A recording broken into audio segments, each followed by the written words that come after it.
Jadi kita itu istilahnya gini, 1 jam bikin 4 artikel, 1 jam 4 artikel harus selesai. Kemudian nanti belum ada tes lain. Itu bukan, terus terang saya nggak mendapatkan itu dari kuliah, enggak. Semua saya dapatkan dari belajar membaca, apa aja saya pelajari. Enggak TikTok ya, waktu itu nggak ada TikTok untungnya. Nah kalau ada TikTok saya pasti nggak lulus, karena kan asik sama TikTok. Nah itu jadi itu yang menyebabkan kemudian pada berikutnya. Jadi bahkan saya itu ketika kita makan bareng dengan tim-tim yang internasional tadi, begitu saya duduk ikut makan bareng kayak itu, mereka pergi. Benar, mereka pergi. Jadi Indonesia itu sudah dianggap, apalagi perempuan, udah nggak ada itunya.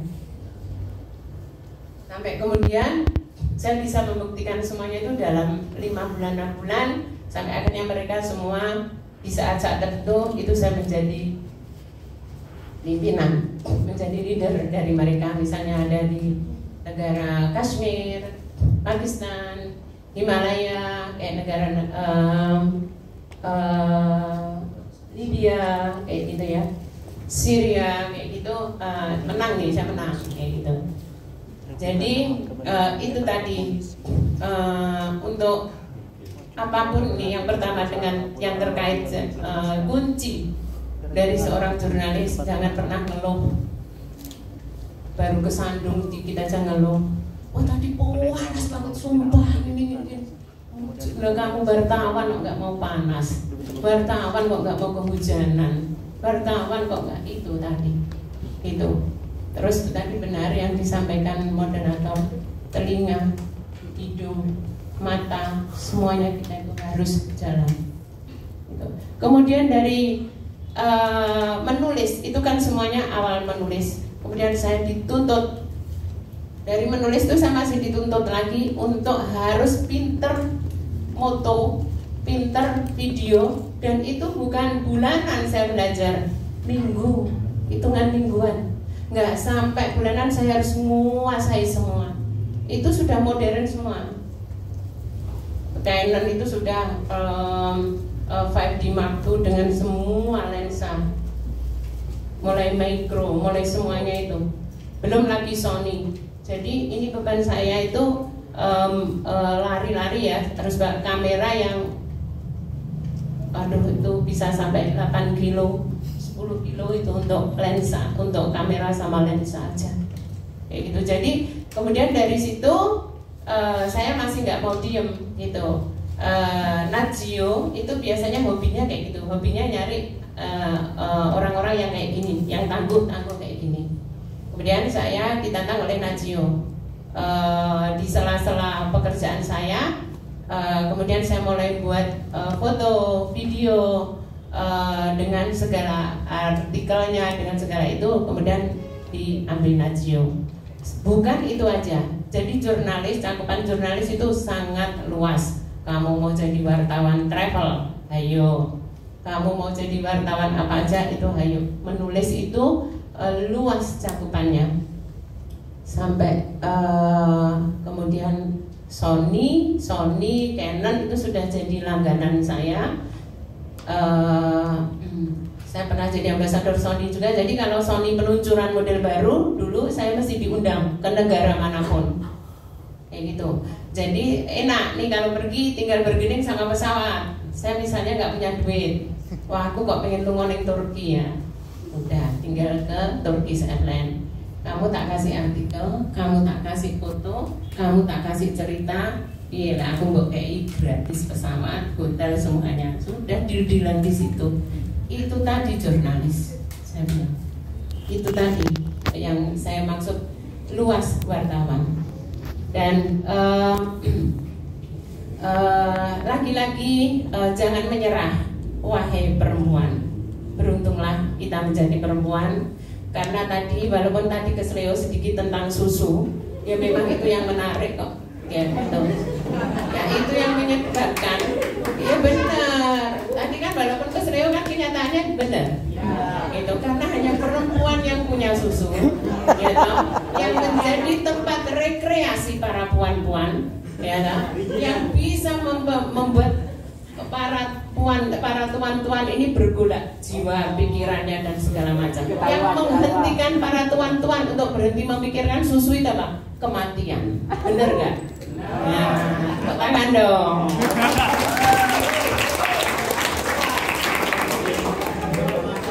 Jadi nggak apa-apa. Loh, kalian kan dari jurusan bahasa Indonesia, ya tahu masa orang ngomong susu aja kok diributkan loh, biasa aja. Itu ya biasa aja gitu ya. Dapat dukungan dia, dapat dukungan. Oke, jadi gitu. Kemudian tentang boleh nanti mau tanya apa aja boleh. Kemudian tentang novel saya terakhir itu antara menyedihkan, antara pokoknya antologi juga. Itu memang terus terang itu pengalaman pribadi saya. Saya hampir 2 tahun berada di Prancis, di Eropa. Kemudian tapi semuanya segala kesedihan saya itu tadi saya jual jadi buku. Nah, itu tadi. Jadi saya mengalami penembakan di Prancis juga, mengalami hal itu. Jadi di Kebangwangi itu saya cerita tentang pelecehan seksual terhadap saya yang luar biasa. Saya sampai ditangani psikolog ketika tiba di Indonesia. Saya ditangani psikiater, kemudian 2 bulan saya ditaruh di Terawas untuk memulihkan kondisi mental saya. Tapi itu lagi, saya tidak pernah mau menyerah. I don't give up. Dan saya tetap menulis buku Gendis Kebangwangi. Dan Februari nanti saya diundang Netflix ke Singapura. Jadi itu tentang perempuan. Jadilah kita ini wanita-wanita tangguh. Itu tadi, karena hanya kita yang punya tempat rekreasi yang hebat itu tadi, ya. Susu. Oke, mungkin saya lebih suka tanya jawab aja, Mas. Ya. Saya panggil Mas aja biar tambah muda, ya. Oke. Tadi sudah disampaikan ya. Memang. Oke, ini saya ambil di Kashmir. Oke, mana? Oke. Thank you. Ini ketika saya berada di perbatasan Pakistan, India, saya di sini 3 sampai 4 kali, ya, minimal 1 bulan saya tugas di sini. Kemudian itu di sebelah itu biasanya di sela-sela tugas kita pasti ada break, dan ketika break saya juga nggak mau diem, saya pasti keluyuran di vale-vale kayak gitu. Walaupun itu kalau ngomong bahaya sangat bahaya, tapi itu tadi wartawan kan kalau nggak ada tantangan hidup ini hambar, ya toh. Wartawan cuma duduk itu nggak seru, ya. Oke, nah ini jadi di perbatasan India Pakistan. Oke, berikutnya. Ini saya di Himalaya, Bukit Jedih. Perbatasan di ini sudah sampai Pakistan ya. Ini saya yang sebelah sana, kemudian yang di sini itu ketika ada trafficking woman. Jadi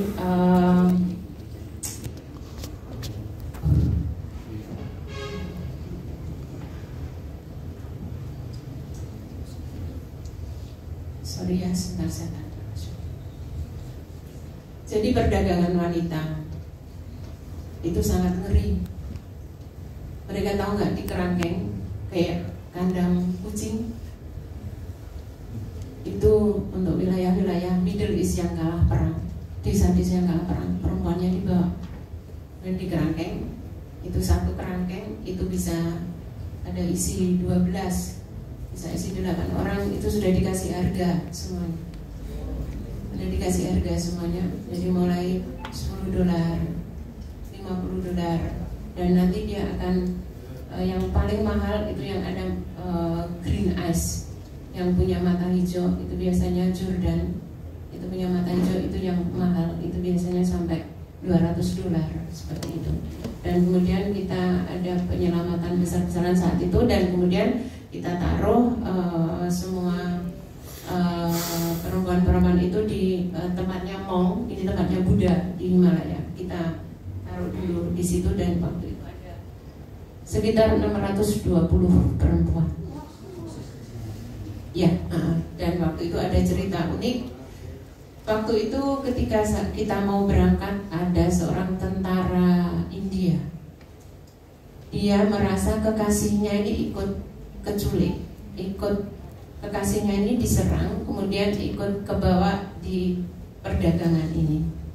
Saya masih ingat namanya Aisyah apa waktu itu. Saya masih ingat sekali. Nah, terus si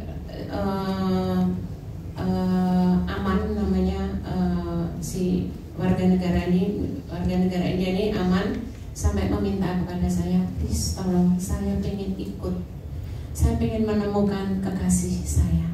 Apapun yang terjadi, kalau saya bertemu dia, saya akan menikahinya di tempat itu. Dan akhirnya setelah izin kemana-mana, Aman mendapatkan izin untuk kita bersama kita. Dan waktu itu ini di ketinggian 24.000 mPDL, 24.000 di atas permukaan laut. Jadi minus oksigen, semua harus bawa oksigen sendiri, dan itu harus menggunakan truk militer, karena kalau menggunakan mobil nggak kuat angin. Truk militer itu kan dari besi ya mereka, jadi tangguh, karena begitu jatuh sudah itu kan di tebing Himalaya, pegunungan Himalaya, salah satu rute tersulit. Jadi di dunia itu ada 5 rute tersulit, ada Bolivia, salah satunya di sini nih. Kemudian pada akhirnya saya menemukan pacarnya si Aman ini dengan kondisi yang badannya itu memang kecil, badannya sudah kecil sekali, dan itu kondisi sudah babak belur semuanya, kondisi sudah pendarahan semuanya. Tapi dia menepati janjinya dan dia menikahi kekasihnya itu di pegunungan Himalaya itu tadi. Jadi itulah cinta, ya, gitu. Itulah cinta, gitu. Takdir itu akan tetap menjadi takdir yang baik ketika kita menginginkannya. Gitu. Jadi itu mungkin gambar berikutnya.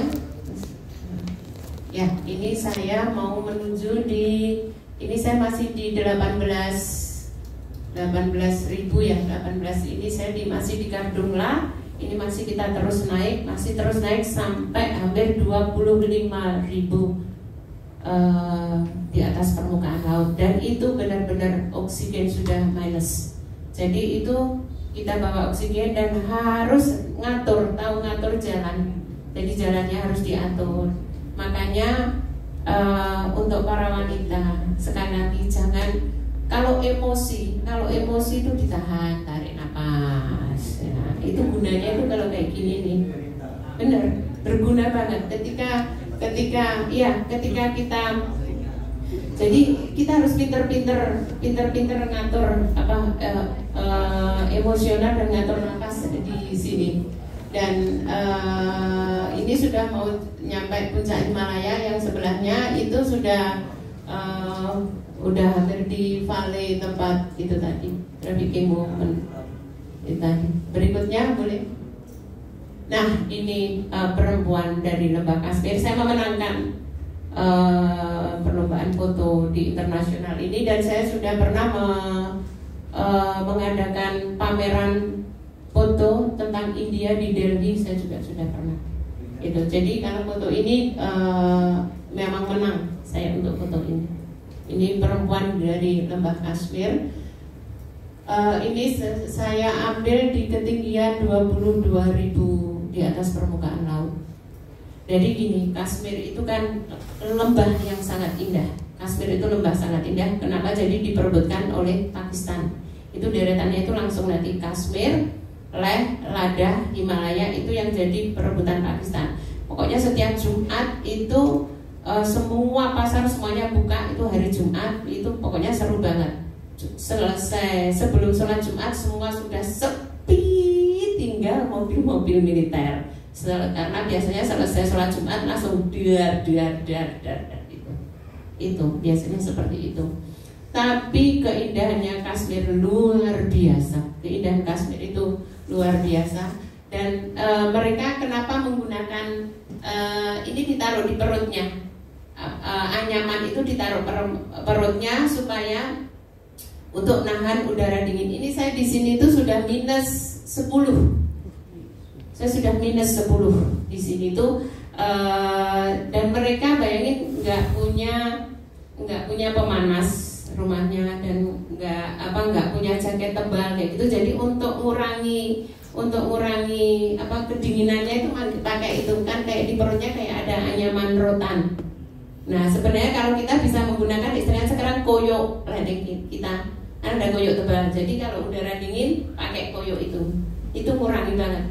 Taruh di perut sama di punggung itu ngurangi banget, itu bermanfaat banget itu. Jangan lupa tolak angin, udah itu aja. Ya. Oke, berikutnya mungkin ya ini perjalanan saya di Bordeaux, kemudian terkait dengan novel saya Gendis Kembang Wangi, itu saya mengambil setting di Bali, Bordeaux, Le Mans, Paris, Saint-Emilion. Jadi akhirnya saya pun bisa sedikit bahasa Perancis karena terkait dengan novel saya. Dan ini katedral sangat terkenal di Solem, ya itu yang gambar sebelah sana itu, itu nggak bisa digambarkan. Jadi di balik semua konflik yang terjadi pada Gendis Kembang Wangi, saya tetap membuat tulisan travel yang saya jual di GLM, majalah GLM itu, penerbangan GLM itu. Jadi di balik itu semua saya tetap traveling ke banyak tempat di Perancis, sampai pada akhirnya saya terakhir itu di Jerman. Saya benar belum pernah kan nyetir, saya perempuan, saya harus nyetir dari Bordeaux cross country, Bordeaux, Paris, Belgia, Jerman, itu 16 jam, dan itu untuk liputan mobil Hitler. Itu saya diundang oleh UNICEF. Itu jadi itu saya menyetir 16 jam bulan Juni lalu, Juni 2023. Itu cross country, kemudian saya di sana ada liputan mobil Hitler 1 minggu, Volkswagen yang Hitler itu di situ. Jadi baliknya sama. Jadi itu yang boleh udah habis. Ya ini persis ini Pangong Lake, ini perbatasannya, masuk perbatasan India. Nanti sebelahnya Pakistan, China, Tibet. Ya kalau ini tarian Himalaya khas bajunya. Itu ya boleh geser. Ini saya di Le Mans. Le Mans itu trek untuk balap mobil 24 jam di Perancis. Saya juga beruntung waktu itu saya punya kesempatan untuk mencoba trek balap mobilnya. Saya punya dikasih kesempatan untuk nyoba trek sepanjang 14 km. Jadi nyoba trek balapnya yang biasa dipakai pembalap mobil itu. Saya beruntung sekali. Wong desa, anak itu pecel, anak tukang bagus pecel, iso nyoba trek itu tadi. Ya, nyoba trek balap itu tadi memang rasanya itu begitu sampai 200, 10 km saya nyerah, mumet, pusing. Wah, udah kayak goyang semua itu. Itu karena saya pakai mobil biasa. Kita pakai mobil biasa. Jadi itu. Ini masih Bordeaux ya sebelahnya. Ini Papua. 1 tahun saya ditugaskan UNICEF di Papua untuk ngajar anak-anak di pedalaman. Jadi saya walaupun saya nggak punya gelar, jenengan orang tahun di Papua atau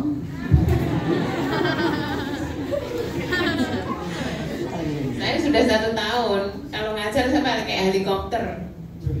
Lah gimana mau naik apa? Jadi dijemput dari distrik ini ke distrik ini, nanti tinggal di situ berapa minggu, kemudian dipindah lagi ke situ. Nggak ada yang sanggup, karena apa? Kita harus berteman dengan ingus, ya teman. Mulai ingus harian, ingus mingguan, ingus bulanan itu mau ada semua di situ. Wah, wis pokoknya. Jadi ini saya kasih contoh, coba. Misalnya Yakob punya ikan 10. Felix ambil ikan Yakob 4. Felixnya, kakak, aku tidak ambil ikan Yakob, aku punya ikan sendiri. Itu bisa marah gara-gara saya cuma ngasih contoh soal matematika seperti itu. Dia sudah diambil, diganti. Yakob punya ikan 10, dikasihkan Felix 4. Nanti dulu aku tanya papa, boleh tidak ikan? Ya seperti itu. Jadi mungkin untuk tadi yang gelarnya banyak sekali, monggo ngajar dulu di Papua. Ya. Itu moderator Bu. Ya. Jadi itu tadi, belum nanti bergumul dengan ingus, bergumul dengan mereka kan. Kalau mereka mandi kan seminggu sekali. Nah, itu biasa di sana. Itu jadi kalau dimandikan setiap hari panas badannya. Itu benar, panas badan mereka. Jadi kalau dikeramasi ya panas badannya. Karena mereka mandinya kan di sungai. Sungainya jauh. TK itu saya katakan TK itu umur 6, 7 sampai 12 tahun. Itu TK. Kenapa? Karena jarak SD atau SMP, nah itu jaraknya dari Pamekasan ke Sumeneb. Jadi nggak mau ya ada di situ. Nah kalau nanti mereka masuk SMP, berarti kan harus pindah distrik. Misalnya dari sini Pamekasan ke Sumeneb, SMP-nya di sana. Terus mereka harus bawa ubi untuk bekal makan. 1 hari dia harus makan 3 ubi. Berarti kalau 1 minggu 21 ubi. Nah ini dia bawa bekal 21 ubi. Nanti kalau ubi habis mereka pulang. Pulangnya bisa sehari 2 hari baru sampai. Istirahat dulu. Besok lagi bisa 1 minggu lagi nggak sekolah itu. Jadi seperti itu gitu. Jadi, makanya biasa TK itu umur TK ya sampai 12 tahun. Dan ada perbedaan ketika saya ngajar di pegunungan sama saya ngajar di Raja Ampat itu beda. Kenapa? Anak-anak di Raja Ampat itu lebih nangkap pelajaran karena dia makan ikan. Ikan itu sungguh luar biasa. Luar biasa ikan itu. Sama kayak orang pesisir kan? Nah, jadi jangan salah. Madura itu pintar-pintar. Ya. Kemarin juga ada pertanyaan, kenapa orang Madura itu kok kulitnya hitam? Jangan ribut dengan kulit hitam. Makin hitam makin seksi, makin eksotis, makin feminis. Itu saya bilangnya. Jadi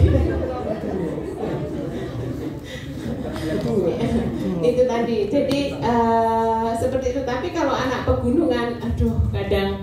Jadi misalnya kayak gini. Yakob punya ubi 6. Kakak, jangan ubi terus, bosan kita.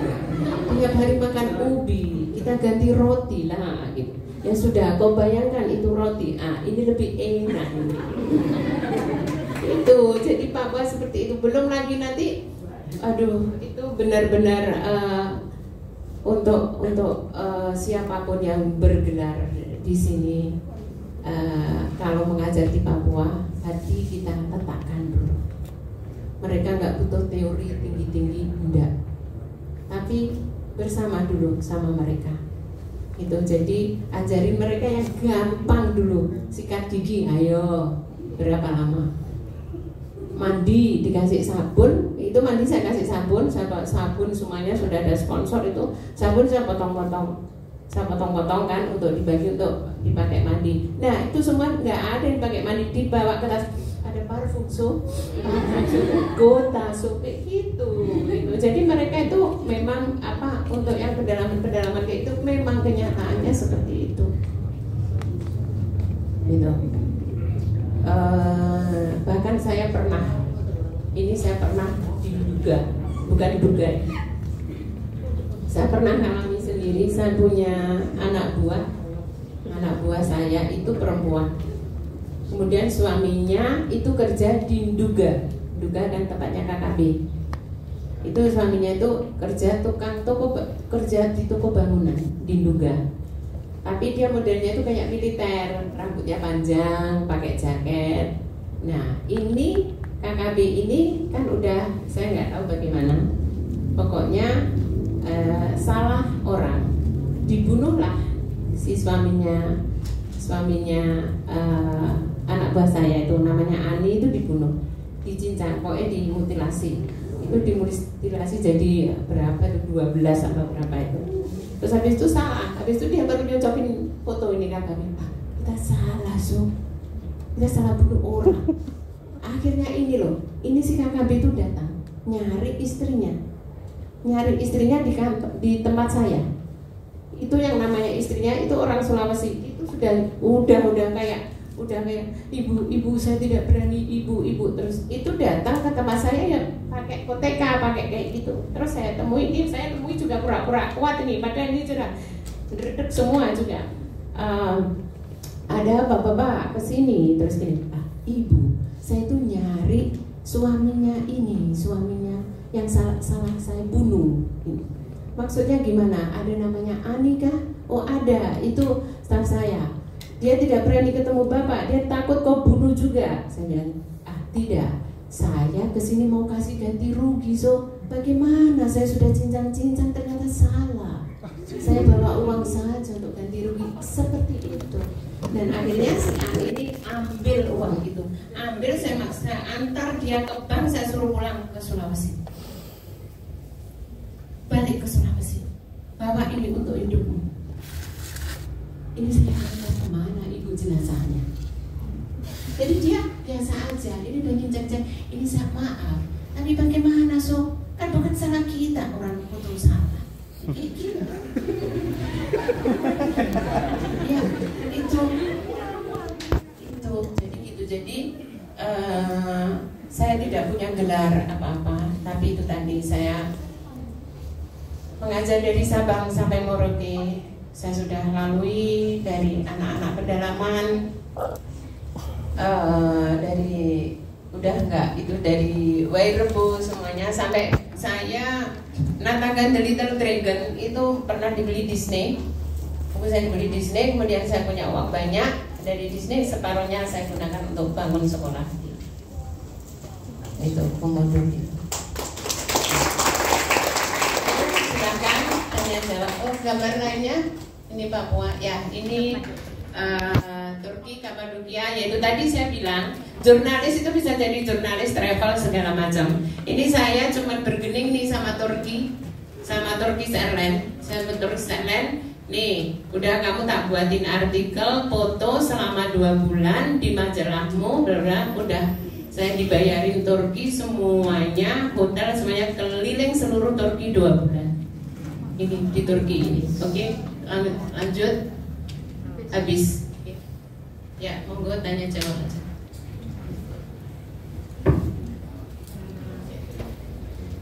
Terima kasih kepada Ibu Ugi Agustinus.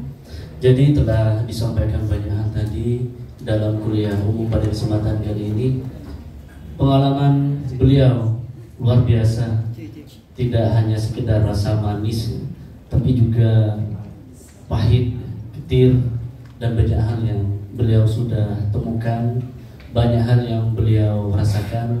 Dan satu pesan dari beliau kepada kita semua, teruntuk para puan, perempuan, jangan mengalah pada rasa sakit dan belajar dari apa yang telah beliau hasilkan. Ubah rasa sakit untuk menjadi karya dan bisa bermanfaat kepada yang lain. Tepuk tangannya